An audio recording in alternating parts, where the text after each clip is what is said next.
नमस्कार दोस्तों, मेरा नाम है टैक्स आचार्य सेठ जे। मैं एक चार्टेड अकाउंटेंट हूं और आज आपसे बात करने वाला हूं इनकम टैक्स के एक ऐसे प्रोविजन के बारे में जिसके अंदर में कि भले ही इनकम आपकी ना हो रही हो, भले ही आप पैसे ना कमा रहे हों, बट उस इनकम को आपकी इनकम के साथ जोड़ दिया जाएगा और टैक्स भी आप पे ही लगाया जाएगा। इसे हम कहते हैं clubbing of income. Income tax के सेक्शन 60 से लेकर के 64 के अंदर क्लबिंग ऑफ इनकम का जिक्र है। इसका एग्जाम्पल मैं आपको बताते चलता हूँ। सबसे पहला, अगर आप एक पेरेंट है और आपका बच्चा जो है वो माइनर है, यानी 18 साल से कम एज का है, तो वैसे केस में उस माइनर के होने वाली सारी इनकम आपके हाथ में टैक्स होगी, आपके नहीं। अगर आप और आपके स्पाउस दोनों की इनकम हो रही है तो दोनों में से जिसकी भी इनकम ज्यादा होगी उसके हाथ में वो टैक्स होगी। फॉर एग्जाम्पल, मान लीजिए बच्चा के नाम पे 1 लाख रुपए का एफडी किया हुआ है। उस 1 लाख रुपए की एफडी में 7,000 रुपए का ब्याज आया।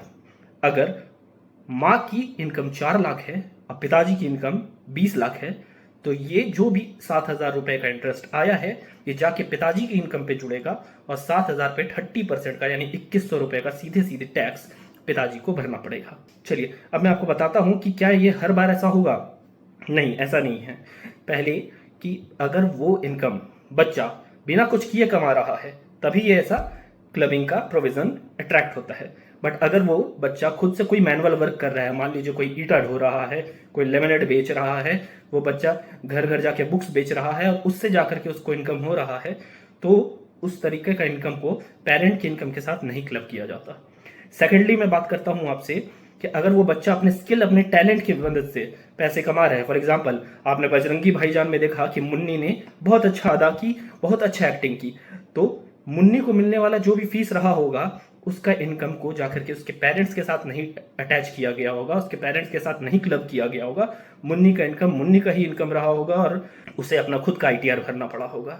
तीसरी बात हम कर लेते हैं कि अगर चिल्ड्रन डिसेबल है, तो अगर चिल्ड्रन डिसेबल है, अगर माइनर डिसेबल है, तो वैसे केस में भी पेरेंट्स के साथ उसका इनकम को क्लब नहीं किया जाता।